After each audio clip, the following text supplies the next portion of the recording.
Welcome, my dear brothers and sisters, to another weekly episode of the Order of the Melchizedek. स्वागत है मेरे प्रिय भाइयों बहनों बेटे बेटियां एक और सत्र जो मेल्कीज़ेदेक की रीति पर। I'm sure you are been very much edified by this teaching on the Order of the Melchizedek. मैं निश्चय जानता हूं इन शिक्षाओं के द्वारा जो मेल्कीज़ेदेक की रीति पर है आप सब जो है पवित्र होते जा रहे हैं। So far we have covered two subjects. अब तक हम दो विषयों को जो है देखा है And that is only laying the foundation. ये सिर्फ हम बुनियाद को बिछा रहे हैं।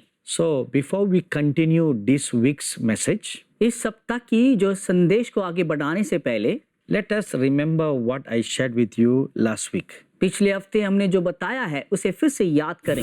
So because he is light, we are also light. क्योंकि वो ज्योति है तो हम भी ज्योति हैं। And you too, as you pray and pray and pray, आप भी जो है लगातार प्रार्थना करते रहें। the light within you can increase.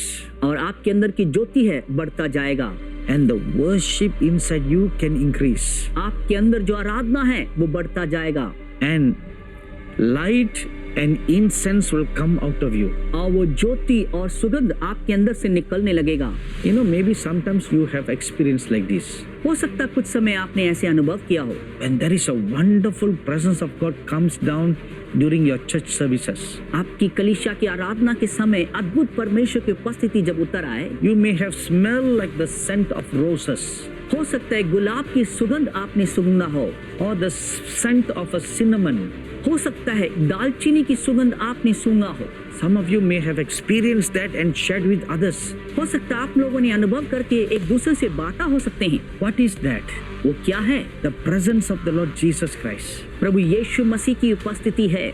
Your spiritual senses have been opened to sense that. अब आपकी आत्मिक तत्व जो है खुल गई है कि आप इसे एहसास कर सकें। In the same manner, उसी तरीके से because the Lord is dwelling inside you. क्योंकि प्रभु आपके अंदर वास करता है, इसीलिए When you begin to walk with God, जब आप प्रभु के संग चलने लग पाते हैं, people around you can smell the same scent coming out of you. आपके चारों तरफ के लोग उसी सुगंध को पाने लगते हैं। A scent like roses and cinnamon. गुलाब की या दालचीनी की सुगंध के समान। My dearly beloved sons and daughters, मेरे प्रिय बेटे बेटियां, I feel very strongly in my spirit one thing right now.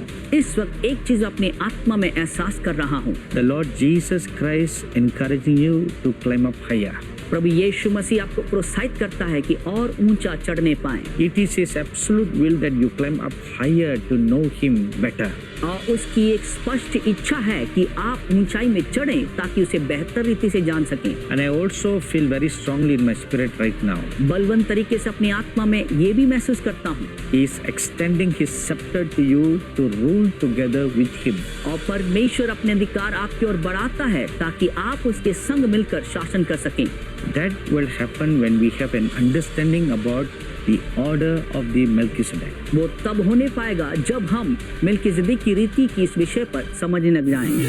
So the purpose of the order of the Melchizedek is to bring the rule and the worship of God's kingdom to this world. और मेल्कीज़ेदेक की रीति पर इस शिक्षा की मकसद ये है कि परमेश्वर की राज्य की शासन और आराधना इस पृथ्वी पर ले आए। Now that you have understood that very well, जबकि आप अभी इसे अच्छे से समझ लिए हैं, let's go to the next step.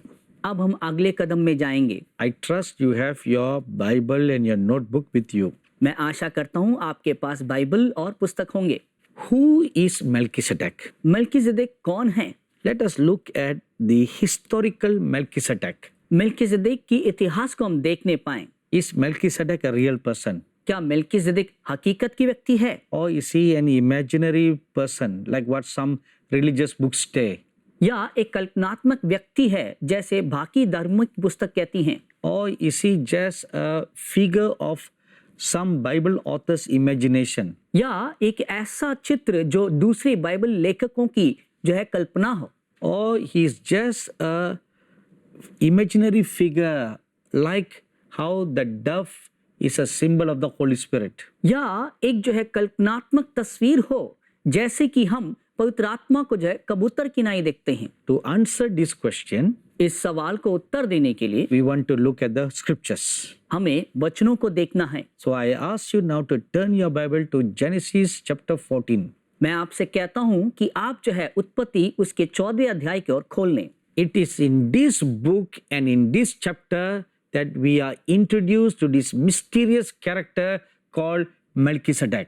और इसी पुस्तक में इन्हीं आयतों में जो है ये बहुत ही रहस्यमय चरित्र जो मेल्कीजेदेक है उसकी परिचय दिया गया है। So let us read verses 18 and 19. आयम जो है 18 और 19वें पद पढ़ें।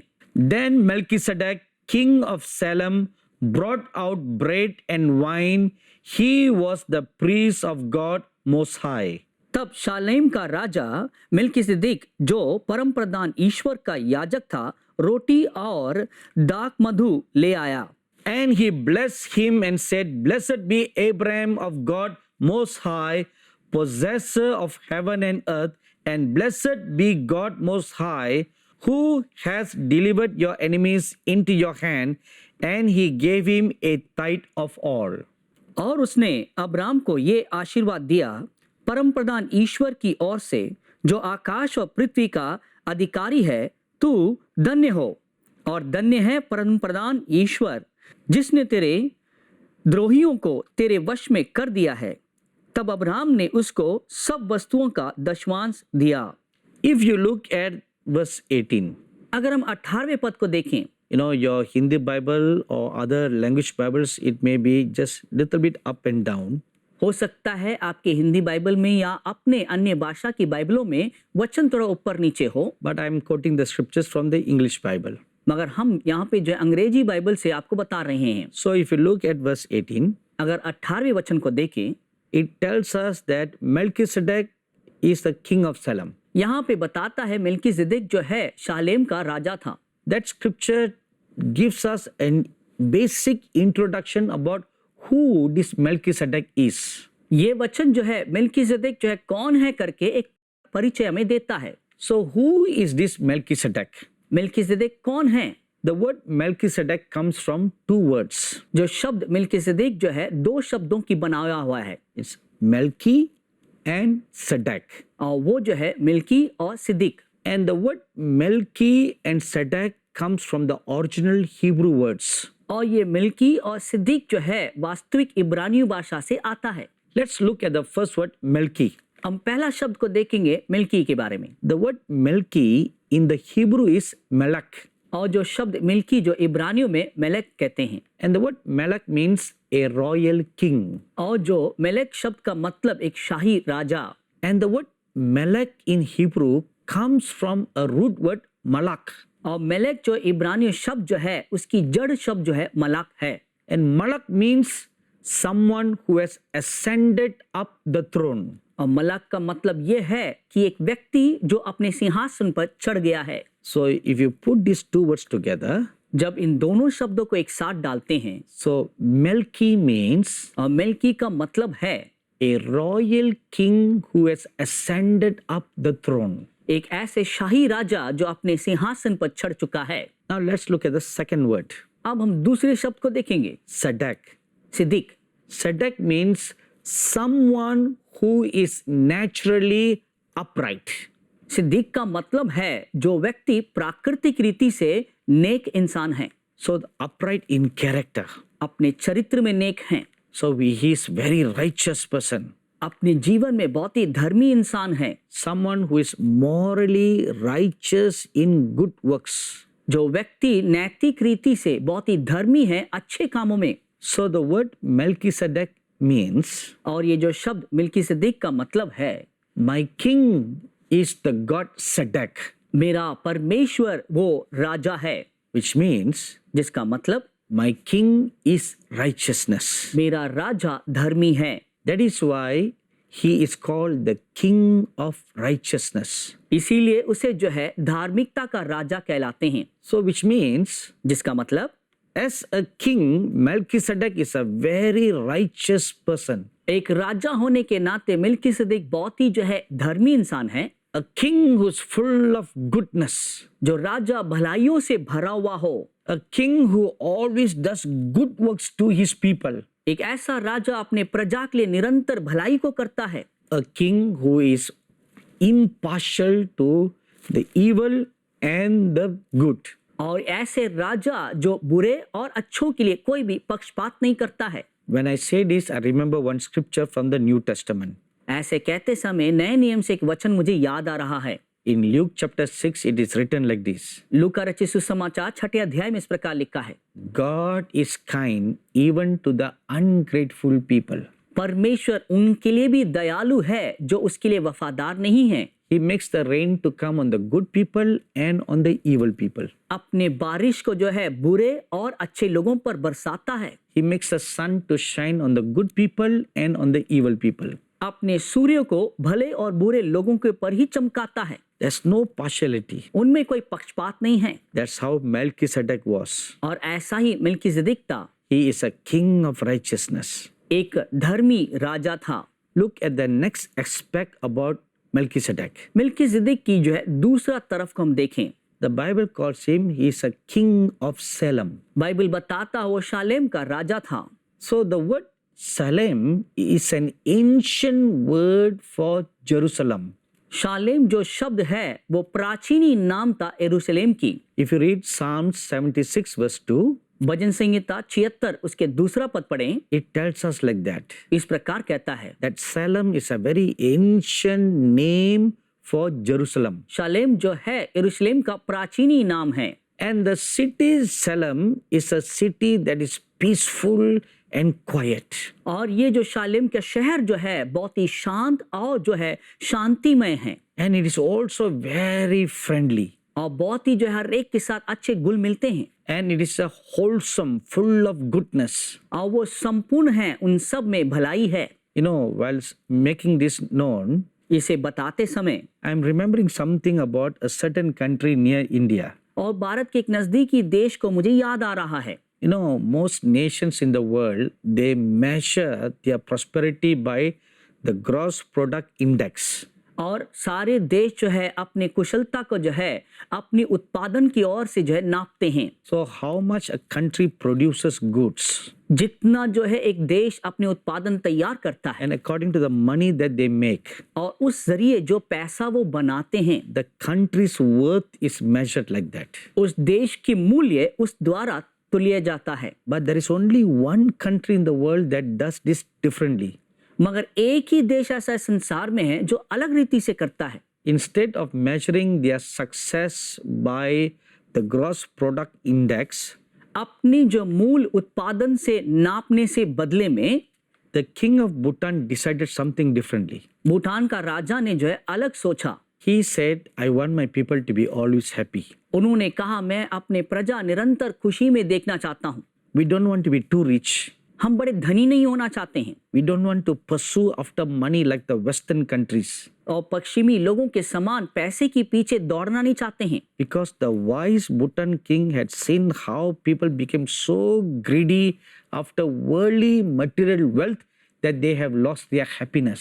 भूटान के ये जो बुद्धिमान राजा ने इतना ध्यानपूर्वक देखा है कि कैसे लोग जो है धन और लोगों के पीछे कैसे भागते हुए पागल होते जा रहे हैं। Though he is a Buddhist king, जबकि वो बौद्ध धर्म का एक राजा है, yet following the footsteps of his father is a very wise king. मगर वो अपने पिता की जो अनुसार वो अपने जीवन चलाता है, बुद्धिमान राजा है। They have a measurement like this in Bhutan. और भूटान में नाप इस प्रकार है, It's gross happiness index. और उनकी खुशी की मूल नाप क्या है? How happy are the people in Bhutan? Bhutan के लोग कितने जो है खुश में हैं। That's how they measure the country's worth. और उतना ही जो है वो अपने देश का मूल्य को नापते हैं। So the city of Shalem was like that. और वैसा ही शालेम का शहर भी था। It was full of wholesome goodness. और भलाई की भरपूरता वहां पर था। Very peaceful. बहुत ही शांति, Very quiet. बहुत ही शांत रहते हैं Very friendly. और बहुत एक दूसरे के साथ घुल मिल के रहते हैं। And Melchizedek was a king of such a country. और मिल्कीसेदेक जो है ऐसे शहर का एक राजा था। And the word Shalem comes from a very ancient root word saying Shalom. और शालेम जो शब्द है बहुत ही प्राचीनी एक शब्द जो उसे जड़ से निकलता है, शालाम। The Jewish people and the Islamic people like to use this wonderful word when they greet one another. यहूदी लोग भी और मुसलमान के लोग भी जो है इस सुंदर शब्द को एक दूसरे को जो है अभिनंदन देते हुए इस्तेमाल करते हैं। They always use the word shalom. वो निरंतर सलाम शब्द इस्तेमाल करते हैं। What does the word shalom means? सलाम शब्द का मतलब क्या है? To be safe in the mind and in the body. कि हम अपने मन और अपने देह में सुरक्षित रहें। When you are safe in the mind, in the body, जब आप अपने मन से और शरीर से सुरक्षित रहते हैं, there is no more fear. वहां पे डर नहीं है। You'll be full of peace. वो पूरे शांति से भरे रहेंगे। All within you, you'll be quiet and happy. अपने संपूर्णता में आप शांत रहेंगे, आनंदित रहेंगे। So the people living in the city of Shalom have a feeling of being completed, full of joy and happiness. इसीलिए शालम में रहने वाले हर एक इंसान जो है संपूर्ण शांति से भरकर आनंदित रहते हैं। You know, the more I describe this city to you, जितना मैं इस शहर की विवरण करते जाता हूँ, the more you will come to an understanding of one thing. आप सब जो एक समझ में आने लग जाएंगे। Such a city does not exist in this world. ऐसा शहर इस संसार में है ही नहीं है। That's very true. ये बहुत ही सच है। Such a city only exists in heaven. ऐसा शहर सिर्फ स्वर्ग में ही है। Or rather, it perfectly describes how heaven looks like. या ये संपूर्ण रीति से स्वर्ग कैसा होगा करके विवरण करता है। Heaven is a city of peace and tranquility. और स्वर्ग ऐसा स्थान है जहां पर संपूर्ण रीति से शांति है और बहुत ही संपूर्णता है। Now there is something else about Melchizedek. मिल्कीसेदेक के बारे में एक और विषय है। He's not only a king, वो सिर्फ राजा ही नहीं but he's also a priest. मगर वो याजक भी है। I'm sure you have never heard of this dual role of any king in this world. हो सकता है निश्चय आपो में जो है कभी भी आपसे सुना नहीं होगा ये दो तरीके की स्वभाव एक व्यक्ति के अंदर हो। Now, there were so many kings who ruled India before the British came. और जो है ब्रिटिश की शासन आने से पहले इस भारत पर कई सारे राजा और राज्य किए हैं। In Tamil Nadu, there were many kings. Tamil Nadu के अंदर बहुत सारे राजा थे। There was a king of Udaipur, और उदयपुर का एक राजा था। king of Jodhpur. जोधपुर का एक राजा था। Each city was ruled by a king. हर एक शहर एक राजा के द्वारा शासन किया गया। And I'm sure you may have read many history books about India. निश्चय जानता हूं आप में से कई लोग भारत के इतिहास को पढ़े होंगे। There were also many wonderful Islamic Muslim kings, sultans who were ruling in many places in India. और बहुत ही अच्छे और बहुत ही अद्भुत राजाओं और सुल्तानों ने जो है इस भारत पर मुसलमान वाले राज्य किए हैं। One famous sultan in the south is Tipu Sultan. और बहुत ही प्रसिद्ध सुल्तान जो दक्षिण भारत का है टिपू सुल्तान है। And they all built very nice, beautiful palaces. वे अपने राजमहल बहुत सुंदर रीति से बनाए हैं। The Mysore Palace is a very famous one. Mysore की जो राजमहल बहुत ही प्रसिद्ध है। The palace in Rajasthan is another famous one. Rajasthan का राजमहल बहुत ही प्रसिद्ध है। I don't know whether you have been to Udaipur. मैं नहीं जानता कि आप उदयपुर गए हैं या नहीं हैं। I have never been there, मैं कभी नहीं गया हूँ, but I've seen pictures of the palace in Udaipur. मगर उदयपुर की जो राजमहल की तस्वीरों को देखा हूँ, So beautiful. इतना सुंदर है। In the same manner, उसी तरीके से if we take Tamil Nadu, हम तमिलनाडु को लेते हैं। 3 main kings ruled Tamil Nadu. 3 महाराजा लोग इस पर राज्य किए हैं। So in all the kings that ruled India and other countries of the world, और हर एक राजाएं जो शायद भारत में हो या संसार के विभिन्न देश में राज्य क्यों ना किए हो, they all had one role. उन सब का एक ही जो कार्य था। They did not have 2 roles, उनका 2 प्रकार की भाव नहीं था, only one role. एक ही कार्य था। They were kings. वे सिर्फ राजा थे, They were administrators. वे सिर्फ शासन करते थे They wisely ruled the country. और वो बहुत ही बुद्धिमान तरीके से देश पर राज्य किए हैं। And taking care of their country and their citizens consumed most of their time. और वो देश का और वहाँ के जो है लोगों की ध्यान रखना ही उनका सारा समय व्यतीत किया है। The Bible tells us, Bible बताता है, and also history tells us, इतिहास भी बताता है, a good and righteous king always carries the subjects in his heart. एक अच्छा और धर्मी राजा निरंतर अपने प्रजा को दिल में उठाए चलता है। And a good and righteous king, his throne is built on righteousness.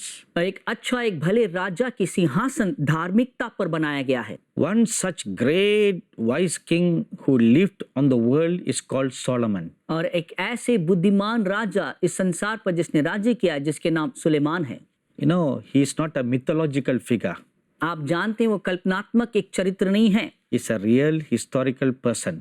वो एक हकीकत की जो ऐतिहासिक इंसान है। And the Bible tells us Bible बताता है there wasn't any wiser person on this world like Solomon. इस पृथ्वी पर ऐसा कोई बुद्धिमान व्यक्ति नहीं था सुलेमान के तुल्य। How was he able to be so wise? इतना बुद्धिमान वो कैसे होने पाया? God gave him that gift. परमेश्वर ने वरदान उसे दिया। Once two mothers came to him for a problem एक बार दो माता लोग जो है एक समस्या को लेकर उसके पास आते हैं। and they brought a newborn baby to him. एक नया जन्मा बच्चे को अपने साथ में ले आए। Both of them claimed that the baby belongs to them दोनों ने हक जताया कि ये मेरा बच्चा है। and both of them wanted the baby. दोनों अपने बच्चे को चाहते थे So this matter came to the king. और ये समस्या राजा के पास आया। How is the king going to determine who is the real mother of this child? राजा कैसे निर्णय लेने वाला है कि बच्चा हकीकत में कौन सी माँ का है? If such a problem happens today, अगर ऐसा समस्या अब हो जाए, what would I have said? मैं क्या बोला होता? Okay, go and take a DNA test. जाओ एक डीएनए की जांच कराओ, Then we will determine who is the real mother of this child. तब हम निर्णय ले सकते हैं कि कौन इसके हकीकत के माँ हैं। So today's scientific technology can prove who is the real mother, real father of the child. आज की जो है विज्ञान की तकनीकें वो साबित कर सकता है कि कौन हकीकत के माँ है, पिता हैं। But in those days, there was no any such scientific development. मगर उन दिनों में ऐसे विज्ञान की जो है आविष्कार नहीं था। So King Solomon sat quietly on his throne for a second. और एक क्षण के लिए राजा सुलेमान अपने सिंहासन पर शांति से बैठ गया। And then he got up from his throne and called his minister. और जब वो वहां से उठा और अपनी जो है प्रधानों को बुलाया, Come here, soldier! एक सेना या मेरे पास आओ। A soldier came and stood. एक सैनिक आके खड़ा हो गया He told everybody in the court, और वहां पे रहने वाले हर एक से कहा, since both mothers claim that this baby belongs to them, यहाँ में दोनों महिला कहती हैं कि बच्चा मेरा है, cut the baby in two and give one each to the mothers. और इस बच्चे को दो भाग में काट दो, एक दूसरे को दे दो। Everybody was shocked in the palace. और राजमहल में सब चौंक गए King Solomon's face never changed. और सुलेमान का राजा की चेहरा नहीं बदला। He told the soldier, और सैनिक से कहा, do as I say. जैसे मैंने बोला वैसे कर। And the soldier lifted up his big sword to cut the baby in two. और वो सैनिक ने अपनी बड़ी तलवार को निकाला उस बच्चे को दो भाग में काटने के लिए। Instantly, one woman fell at the feet of Solomon and cried to him, King, don't cut the baby. और तुरंत एक महिला चिल्लाकर जो है सुलेमान के पांव में पड़ने लगी, कहने लगी, नहीं नहीं, बच्चे को मत काटिए। King Solomon looked at the other woman. और जो सुलेमान राजा ने दूसरी औरत को देखा, She was standing arrogantly and just smiling to herself. Yes, cut the baby, cut the baby. वो बड़े घमंडी तरीके से खड़े होकर जो है अपने आप में कह रही थी, काट दो, बच्चे को काट दो। But this other woman fell at the king's feet and cried and cried.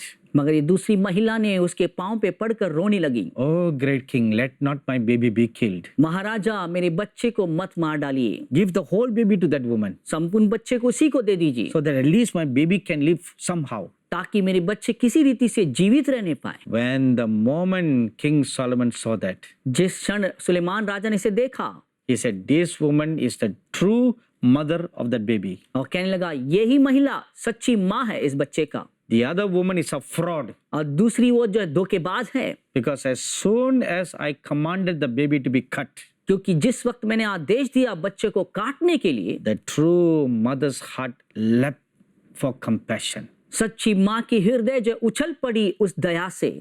When everybody in the palace heard the judgment of King Solomon, और उस महाल की सारे लोग सुलेमान की इस न्याय को सुना, they all stood up, clapped their hands, bowed their head, and respected the great wise King Solomon. वे सब खड़े होकर तालियां बजाकर झुककर उसे जो है अभिनंदन करने लगे, शाबाशी देने लगे इस बुद्धिमान राजा सुलेमान की। That was how righteous King Solomon was. और इतना धर्मी राजा था Suleman. So a king is always concerned about the goodness and the welfare of his people. इसीलिए राजा जो है निरंतर अपने प्रजा की भलाई, उनके सुरक्षा का ध्यान रखा रहता है। But Melchizedek was a little different.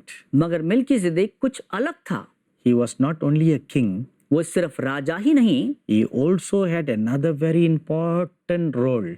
एक और उसका एक जो है कार्य था। What is that role? वो कार्य क्या है? We will study that next week. उसे अगले हफ्ते में अध्ययन करेंगे। So don't forget, same time next week we will continue this subject. इसीलिए कभी ना भूलिए, अगले हफ्ते इसी समय इस शिक्षा को जारी रखेंगे। God bless you. प्रभु आपका आशीष दे। If you are blessed by this program, please send your testimonies and feedbacks to Angel TV, Villivakkam, Chennai 600049, Tamil Nadu, India. Our email ID is programs.hindi@angeltv.org.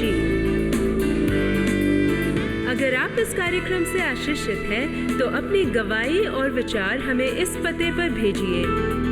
Angel TV, Villivakkam, Chennai 600049, Tamil Nadu, Bharat. हमारा email ID है programs.hindi@angeltv.org।